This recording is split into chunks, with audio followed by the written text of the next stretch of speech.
오신 여러분 주님의 이름으로 환영합니다. 저는 이렇게 기도의 자리에 나와서 하나님 앞에 앉아서 저는 기도할 때 가장 많이 기도하는 그 제목이 이런 것 같습니다. 하나님 도와주세요. 어떻게 하는 게 좋을까요? 그 말을 참 많이 하는 것 같아요. 네. 지난 8년 동안 또 이렇게 교회를 또 섬기면서 하나님 도와주세요. 어떻게 하는 게 좋을까요? 어떻게 하는지 정말 모르겠어서 하나님 앞에 이렇게 간구하고 기도할 때 하나님께서 또 때때로 또 필요하신 대로 또 도와주시는 그 손길을 경험하고 또 그때그때마다 드리는 기도가 또 하나 더 있습니다. 그것은 바로 하나님 감사합니다. 함께 해주셔서 감사합니다. 여기까지 지켜주셔서 감사합니다. 오늘 우리 하나님 앞에 나와서 기도할 때 하나님 도와주세요. 어떻게 하면 좋을까요? 어떻게 하면 좋을까요? 하나님 도와주셔야죠. 네, 하나님께서 함께 해주셔야죠. 그렇다면 우리 오늘 기도하면서 감사한 마음으로 하나님 여기까지 베풀어 주신 하나님 은혜 감사합니다. 하나님께서 함께 해주셔서 너무너무 힘이 납니다. 하나님의 은혜에 감사하는 오늘의 새벽 기도가 되기를 간절히 소원합니다. 아멘. 기도하겠습니다. 하나님 아버지 감사합니다. 오늘도 하나님 앞에 나와 기도합니다. 하나님 도와주세요. 어떻게 하면 좋을까요? 하나님의 도움 없이는 하나님께서 함께 해주시지 않으면 이 모든 일들을 감당하는 아무런 힘이 없습니다. 하나님께서 도와주시옵소서. 하나님께서 함께 해주시옵소서. 하나님께서 지켜주시옵소서. 하나님께서 이끌어 주시옵소서. 여기까지 도우신 에베네셀의 하나님께서 나의 하나님이 되심을, 우리 가정의 하나님이 되심을, 우리 기쁨의 교회 하나님 되심을 다시 한번 감사드립니다. 하나님 앞에 감사 찬송 드리며 감사 기도 드릴 때 하나님 저희들의 마음에 하나님께서 함께 하신다라는 확신을 가지고 오늘 하루도 시작할 수 있도록 하나님 은혜 부어 주시옵소서. 여기까지 오신 하나님께서 앞으로도 계속해서 우리를 인도해 주실 줄 믿습니다. 우리에게 힘 주실 줄 믿습니다. 우리와 함께 해 주실 줄 믿습니다.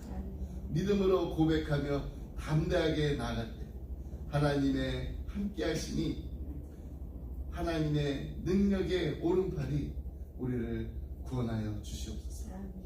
감사드리며 이 모든 말씀 예수님의 이름으로 기도드립니다. 아멘. 우리 찬송가 104장 함께 찬양하시겠습니다. 찬송가 104장 곧 오소서 임마누엘.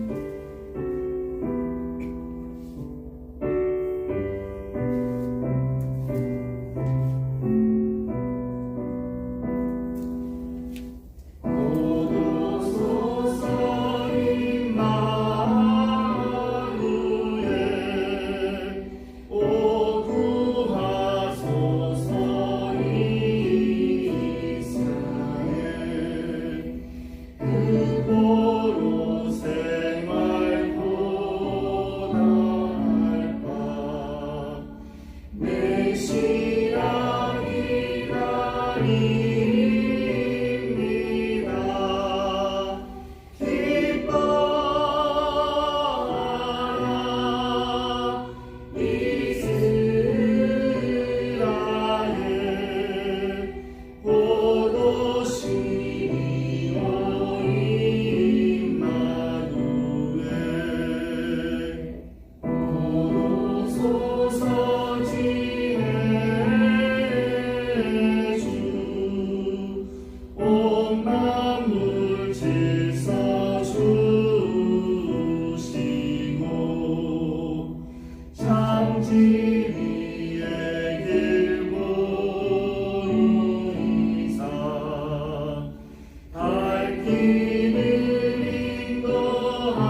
시기와 분쟁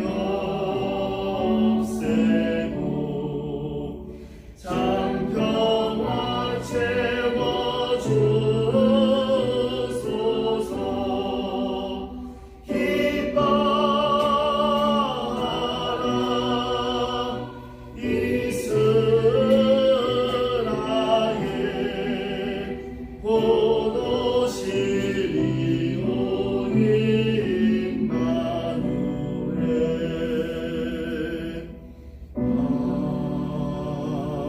아멘.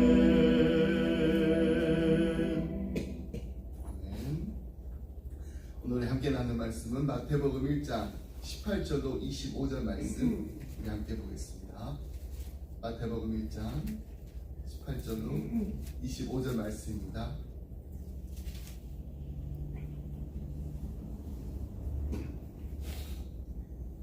마태복음 1장 18절로 25절 말씀, 우리 말씀 한 절씩 교독하겠습니다. 예수 그리스도의 나심은 이러하니라. 그의 어머니 마리아가 요셉과 약혼하고 동거하기 전에 성령으로 잉태된 것이 나타났더니 그 남편 요셉은 의로운 사람이라 그를 드러내지 아니하고 가만히 두고자 하여. 이를 생각할 때 주의 사자가 현몽하여 이르되 다윗의 자손 요셉아, 내 아내 마리아 데려오기를 무서워하지 말라. 그에게 잉태된 자는 성령으로 된 것이라. 아들을 낳으니 이름을 예수라 하라. 이는 그가 자기 백성을 그들의 죄에서 구원하는 자이시니라. 이 모든 일이 된 것은 주께서 선지자로 하신 말씀을 이루려 하심이니 이르시되 보라 천사가 잉태하여 아들을 낳을 그 이름은 임마누엘이라 임마누엘이라 하리라. 하셨으니 이를 이를 통하여 하나님이 우리와 함께 계시다 하니라. 함께 있습니다. 요셉이 잠에서 깨어 일어나 주의 사대 본부대로 행하여 그의 아내를 데려왔으나 아들을 낳기까지 동침하지 아니하더니 나음의 이름을 예수라 하니라. 아멘. 오늘 함께 읽은 말씀, 크리스마스 주일이나 이렇게 12월에 많이 나눠지는 최초의 크리스마스 이야기입니다. 예수님께서 태어나실 때 이야기는 우리에게는 너무나도 친숙한 이야기예요. 그래서 우리에게는 사실 오늘의 본문 말씀을 이렇게 읽으면서도 뭐 어떤 이렇게 충격이라든지 놀라움이 그렇게 많지 않습니다. 오늘 이 말씀 읽어서 충격받으신 분 계시나요? 하지만 당시 이 이야기를 이제 마태복음을 읽으면서 처음 들은 사람이나 또 오늘 본문에 나오는 이를 직접 경험한 이 마리아 요셉은 어땠을까요? 일이 정말로 아주 충격적이고 얼마나 심각한 일인지 모릅니다. 이는 한 개인의 그 삶을 바꾸는 일이었고요. 또 더 나아가서 세상 모든 사람의 운명을 바꾸는 일이었습니다. 이 일에 대해서 마태는 이제 요셉을 중심으로서 이제 기록하고 있는데요. 18절 말씀입니다. 예수 그리스도의 나심은 이러하니라. 그의 어머니 마리아가 요셉과 약혼하고 동거하기 전에 성령으로 잉태된 것이 나타났더니. 요셉과 마리아는 약혼한 상태였습니다. 이 당시 약혼은 오늘날의 그 인게이지먼트 약혼과는 좀 다릅니다. 약혼을 한 두 사람이 이제 부부로 인정이 됩니다. 이 법적인 이 구속력을 가집니다. 약혼 기간이 보통 한 이제 1년 정도 이렇게 되는데 이 서로의 그 순결함을 이제 증명하면서 따로 떨어져 지내야만 했습니다. 하지만 이 약혼한 사람은 이 결혼한 상태로 여겨졌기 때문에 만약에 이 상태에서 이제 남편이 죽게 되면은 아내는 이제 과부가 됩니다. 또 이 기간 중에 간음을 행하면은 죽임을 당할 수도 있었습니다. 요셉과 마리아는 이러한 이제 약혼한 그 상태였어요. 동거하기 전이었습니다. 근데 이때 큰 일이 발생합니다. 요셉에게는 아주 정말로 충격적인 일입니다. 이 충격적인 사실을 알게 돼요. 이 정혼한 그 여인인 그 마리아가 임신을 했다라는 것입니다. 지금 우리는 이 마리아가 이제 성령으로 잉태된 것을 알고 있었지만은 요셉 모릅니다. 요셉이 마리아가 임신한 사실을 알게 됐을 때 어떤 생각을 했을까요? 정혼한 상태에 있는 여자가 임신을 한다면은 두 가지 경우밖에 없습니다. 정혼한 남자와 이 잠자리를 같이 했거나 아니면은 정혼한 남자가 아닌 다른 남자와 잠자리를 같이 했거나 이 둘 중에 하나입니다. 그렇다면 사람들은 임신한 그 마리아를 봤을 때 어떤 생각을 가장 먼저 했을까요? 정혼한 그 남자인 그 요셉과 잠자리를 같이 했을 거라는 그 생각을 했을 겁니다. 만약 아니라면은 정혼한 남자에게서 버림을 당하든지 죽임을 당하든지 그에 따른 그 벌을 받게 될 거라고 생각을 했을 것입니다. 자, 그렇다면 이 요셉은 임신한 마리아를 어떻게 생각했을까요? 요셉은 확신할 수 있었습니다. 본인이 자신이 한 일이 분명히 아니기 때문입니다. 마리아는 분명히 요셉과 이 약속을 깨는 일을 한 것입니다. 약혼자인 그 요셉을 두고 다른 남자와 함께 함으로 이 요셉을 배신한 거예요. 당시 유대사에서 이런 일은 용납될 수 없는 일이었습니다. 이 일에 대해서 요셉은 두 가지로 대처할 수 있습니다. 하나는 임신한 마리아와 결혼하는 것입니다. 이것은 자신이 그의 아버지가 된다는 것을 인정하는 것입니다. 그렇게 되면 사람들이 뭐라고 할까요? 수근수근 거리면서 이 일에 대해서 정말로 이 요셉의 인생에서 아주 씻을 수 없는 이 오점으로 남을 것입니다. 왜 그런가요? 마리아와 요셉은 이 약혼한, 이 정혼한 사이긴 하지만은 아직까지는 결혼을 한 부부로서 한 몸이 된 것은 아니기 때문입니다. 다른 방법이 또 있습니다. 마리아와 파혼을 하는 것입니다. 마리아는 이 합당한 이 파혼 사유가 되는 일을 저질렀습니다. 요셉은 마리아에게서 이제 마리아에게 그냥 파혼 순서를 주어서 그냥 내어 버릴 수가 있었어요. 이를 이제 공개적으로 처리할 수도 있었고요. 그냥 조용히 처리할 수도 있습니다. 공개적으로 처리하든 조용히 처리하든 그것은 그냥 요셉의 그 생각에 따라서 결정할 수 있었던 것입니다. 근데 요셉은 어떻게 이제 결정을 하나요? 19절 말씀을 함께 보겠습니다. 그의 남편 요셉은 의로운 사람이라 그를 드러내지 아니하고 가만히 끊고자 하여. 요셉은 정말 지금 말로 하면은 젠틀맨, 신사적인 사람이었습니다. 구약에 나오는 요셉도 있잖아요. 구약에 나오는 요셉도 참 멋진데 오늘 신약에 나오는 이 요셉도 정말 멋집니다. 요셉은 이를 드러내지 않고 마리아를 생각해서 그냥 가만히 끊고자 합니다. 문제를 크게 만들지 않고 조용히 처리하겠다는 것입니다. 요셉은 율법에 따라서 하나님의 명령을 좇아 살고자 했던 의로운 사람이었습니다. 그 다음 당연히 이 가늠한 그 여인을 돌로 쳐 죽게 한다라는 그 율법을 알고 있었을 것입니다. 요셉은 공개적으로 이 돌을 이렇게 치는 그 벌을 요구할 이 권리도 있었어요. 그렇게 하면은 의로운 요셉이잖아요. 이 의로운 요셉은 이 아기의 아버지라는 이 누명을 벗을 수가 있었습니다. 사람들의 이 비난과 이 손가락질을 피할 수가 있었습니다. 하지만 요셉이 그런 선택을 하지 않았습니다. 요셉의 입장에서 보면은요, 사람들의 입에 오르내리지 않기 위해서는 약혼한 그 마리아가 임신한 사실을 조용히가 아니라 가만히 하는 것이 아니라 공개적으로 처리하는 것이 좋습니다. 요셉 자신을 위해서라면 그렇게 선택하는 것이 더 나은 것이었지만은 그는 마리아를 배려하고자 했습니다. 그래서 요셉이 의로운 사람이었다고 하는 것입니다. 율법의 어떤 그 조문에 매이지 않고 율법의 정신인 사랑에 따라 배려하려고 했던 것입니다. 자, 근데 이야기가 이제 여기서 끝나지가 않습니다. 요셉에게 이 초자연적인 만남이 찾아옵니다. 20절 말씀 보겠습니다. 이를 생각할 때 주의 사자가 현몽하여 이르되 다윗의 자손 요셉아 내 아내 마리아 데려오기를 무서워하지 말라. 그에게 잉태된 자는 성령으로 된 것이라. 한국어 성경에는 생략되어 있지만은 원문에는 이 일을 생각할 때에 다음에 나오는 말이 있어요. 보라. 네, 보라. 하나님께서 하나님의 메신저를 보내실 때, 이 하나님의 이 천사가 나타나가지고 하늘의 그 메시지를 전달할 때 이 강조되는 말이 이 보라예요, 보라. 그렇게 요셉은 정말 꿈에도 생각하지 못했던 그 사실을 꿈에서 듣게 된 것입니다. 이와 같은 이 천사가 하는 그 말을 들은 이 요셉, 어떤 생각이 들었을까요? 성령으로 잉태된다고 그래요. 성령으로. 요셉은 지금 상상조차 할 수 없는 엄청난 말을 들은 것입니다.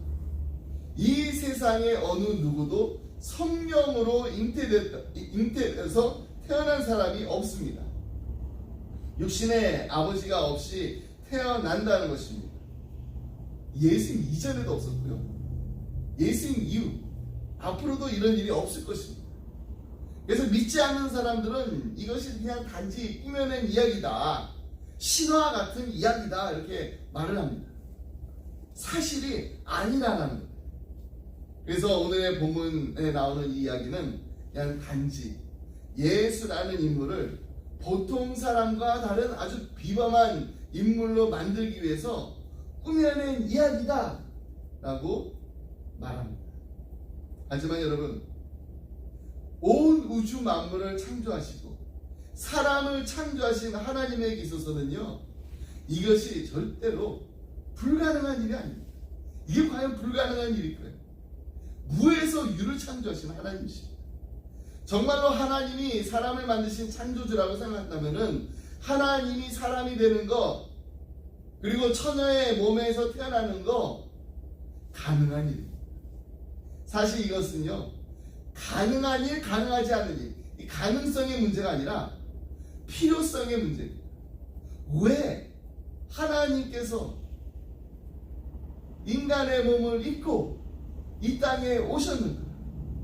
동정녀 마리아가 성령으로 잉태한 사실에 대해 우리가 질문을 던진다면은 이것이 가능한 일인가 아닌가, 이 질문이 아니라 왜 그렇게 하셨는가, 이것이 정말 필요한 일인가 라는 질문이 더 합당한 질문입니다.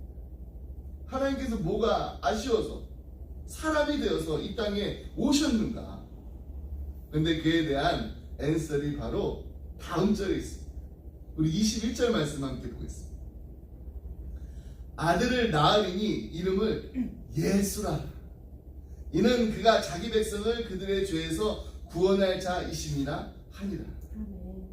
천사는요, 마리아가 아들을 낳을 것이고 그 이름을 예수라고, 그 이름이 예수라는 말까지 했습니다. 이 예수가 자기 백성을 죄에서 구원할 자라는 것입니다. 다시 말해서 온 인류를 죄에서 구원하시려고 예수님께서 인간의 몸으로 우리에게 오신 것입니다. 이에 대해 마태복음의 저자인 마태가 한 가지 더 붙여서 이렇게 설명합니다. 22절 말씀입니다. 이 모든 일이 된 것은 주께서 선지자로 하신 말씀을 이루려 하시니니 이르시되, 그동안 구약 선지자를 통해서 약속하신 하나님의 말씀이 예수님께서 이 땅에 오심으로 말미암아 이제 성취되었다는 것입니다. 근데 이 성취된 하나님의 그 약속 가운데 이런 말씀이 있어요. 마태는 이사야서 7장 14절에 있는 말씀을 인용합니다.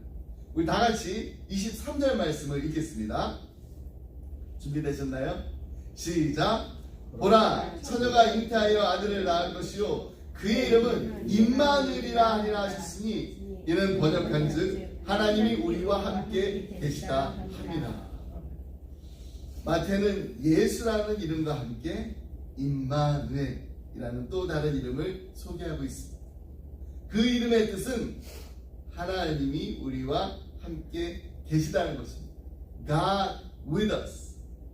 여러분, 예수님이 오시기 전에 이스라엘 백성들이 이사야 선지자가 그 전한 말씀을 듣고 임마누엘이라는 그 이름, God with us라는 그 이름을 들었을 때 어떤 생각을 했을까요? 하나님이 우리와 함께 하신다라는 거, 이 구약시대의 사람들은 어떻게 이해를 했을까요? 우리는 지금 분명히 이해하고 있습니다. 임마누엘, God with us. 근데 구약시대의 사람들은 하나님이 사람이 되셔서 사람들과 함께 하신다, 이게 감히 상상도 할 수 없는 일입니다. 하나님께서는 전에도 이스라엘 백성들과 함께 하셨어요. 근데 어떻게 함께 하시냐면 특별한 곳에서 특별한 방법으로 특별하게 임재하셨습니다. 그리고 하나님께서 선택하신 사람들에게 영으로 임하셔서 놀라운 일들을 행하셨습니다.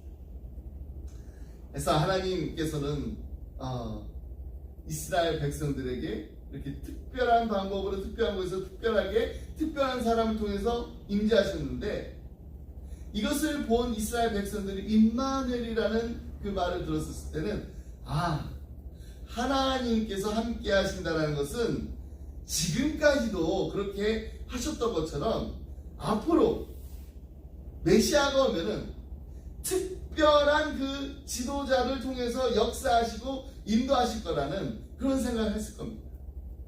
근데 그게 아니었습니다. 하나님께서 직접 사람이 되셔서 이 땅에 오신 것입니다. 왜 사람으로 오셨나요? 왜 성육신 하셨습니까? 왜 아기로 태어나셨나요? 그분의 이름이 우리에게 가르쳐주고 있습니다. 임마누엘, 우리와 함께 하시기 위해서 그렇게 하셨다는 겁니다. 하나님께서는 우리를 구원하시기 위해서 그냥 누구를 대신해서 보내시지 않으셨습니다. 하나님께서는 우리를 구원하시기 위한 그 조건들을 제시하면서 그 일을 꼭 해야 돼 이렇게 말씀하지 않으셨습니다. 하나님이 직접 오셔서 그 구원을 이루셨습니다. 이것이 바로 우리에게는 가장 큰 소망이요 가장 큰 기쁨이 되는 이유입니다. 하나님이 우리와 함께 하신다는 겁니다. 하나님이 우리와 영원히 함께 하신다는 겁니다. 마태는 이 사실을 그의 복음서를 시작하면서 기록했고요, 또 복음서를 마치면서도 하나님의 함께 하심을 강조합니다. 마태가 그의 글을 마치면서 가장 마지막에 예수님께서 이 땅을 떠나시면서 하신 말씀을 기록하는데, 마태복음 28장 20절에 보니까 볼지어다 내가 세상 끝날까지 너희와 항상 함께 있으리라. 이 땅에 오시기 전에 임마누엘을 말씀하신 하나님께서 이 땅을 떠나시면서도 임마누엘을 말씀하십니다. 여러분, 때로는요 우리가 혼자라고 느낄 때도 있습니다. 외롭다라고 느낄 때도 있습니다. 내 곁에는 아무도 없고 이 세상에 어떤 말로도 나에게 아무런 위로가 되어주지 못하는 그런 환경에 우리가 처할 때도 있습니다. 도대체 어떻게 해야 될지 답이 보이지 않는 그런 상황도 있고요. 하지만 그때도 하나님께서는 우리와 함께 하십니다. 나와 함께 하십니다. 임마누엘의 하나님이시기 때문입니다. 말씀해주면서요, 예전에 저희 가정에 있었던 이야기를 잠깐 소개해드리려고 합니다. 저희 집 큰딸 사랑이하고 이제 둘째 연재가 이제 대학생이 되기 전이에요. 그러니까 우리 모두 다 같이 한 지붕 아래 살았을 때입니다. 아내가 이제 오후에 이제 직장에 나가기 때문에 저희 가정에서는요, 온 가족이 함께 이렇게 저녁 식사를 하는 그런 날이 오면은 정말 너무너무 행복하고 즐겁습니다. 라면을 끓여줘도요, 제가 끓이는 것보다 엄마가 끓이면은 야채도 이렇게 송송송 넣고 반찬이라도 하나 더 이렇게 식탁에 올려놓으니까 저도 이 아내가 이 저녁 시간에 이렇게 집에 있는 게 너무 좋아요. 하루는 이제 온 가족이 이제 식사를 하면서 이런저런 이야기를 나누다가 예전에 이제 버지니아에 살았던 그 이야기가 시작되었습니다.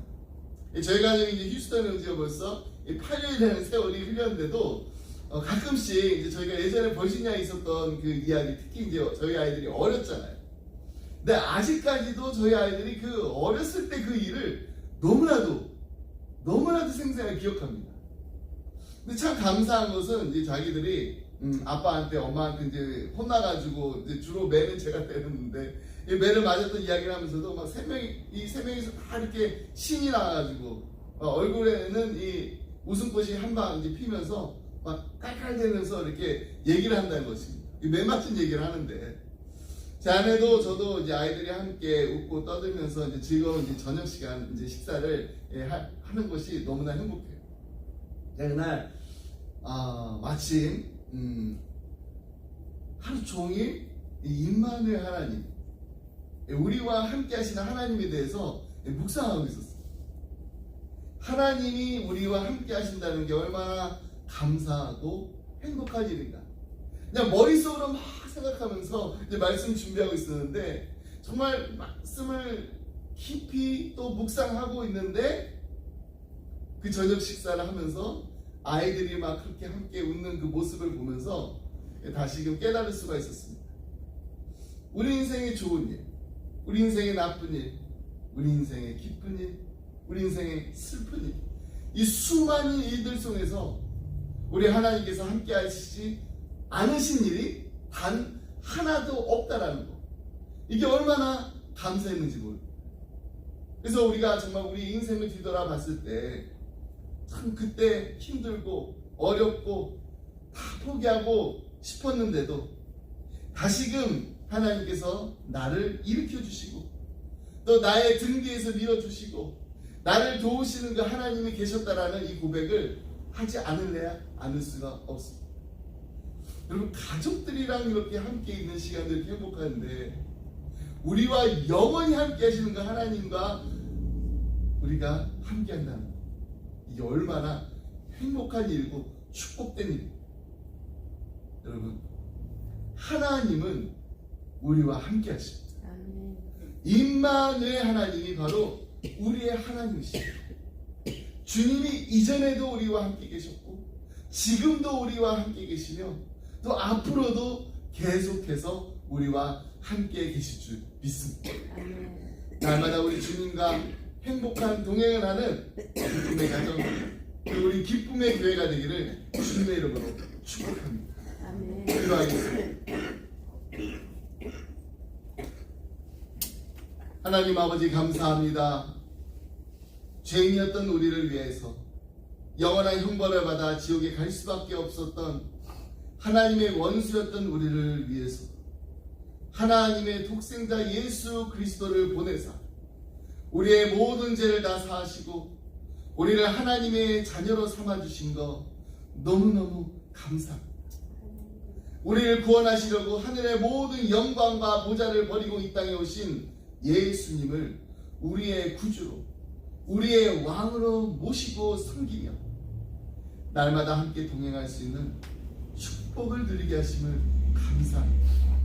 하나님, 우리 인생의 좋은 일, 나쁜 일, 기쁜 일, 슬픈 일, 이 수많은 일들 속에서도 우리 하나님께서 함께하지 않으신 일들이 하나도 없다라는 것이 너무나도 감사합니다. 모든 게 다 하나님의 은혜입니다. 이제 얼마 남지 않은 2023년도 한 해를 뒤돌아보면서 우리 한 해를 마무리하면서 다가오는 새해를 준비할 때 다른 무엇보다도 먼저 하나님의 은혜에 감사하는 우리 기쁨의 가정들이 다 되게 하여 주옵소서. 사랑하는 우리 자녀들 위해서 기도합니다. 이들이 예수님을 인격적으로 만나 이들 향한 예수의 뜨거운 사랑을 받아 온전히 주님만을 사랑하며 주님만을 바라보며 주님과 동행하는 삶이 가장 큰 기쁨이 되는 복된 인생을 살게 하여 주옵소서. 이들이 머무는 곳곳마다 그리스도의 아름다운 향기가 흘러 넘치게 하시며 예수님의 참 제자들로서 그리스도의 복음과 사랑을 전하고 나누기에 힘쓰는 은혜가 흐르는 인생이 되게 하여 주옵소서. 축복의 통로가 되게 하여 주옵소서. 감사드리며 이 모든 말씀 임마누엘이신 예수님의 이름으로 기도드립니다. 아멘. 우리 주기도문을 함께 하시고 계속해서 개인기도 나아가겠습니다. 하늘에 계신 우리 아버지, 이름이 거룩히 여김을 받으시오며 나라의 마옵시며 뜻이 하늘에서 이루어진 것 같이 땅에서도 이루어지니 오늘 우리에게 일용할 양식을 주옵시고 우리가 우리에게 죄 지은 자를 사하여 준 것 같이 우리의 죄를 사하여 주옵시고 우리를 시험에 들지 말게 하옵시며 다만 악에서 없으시오. 되게 나라 권세의 영광이 아버지께 영원히 싸움나이다. 아멘.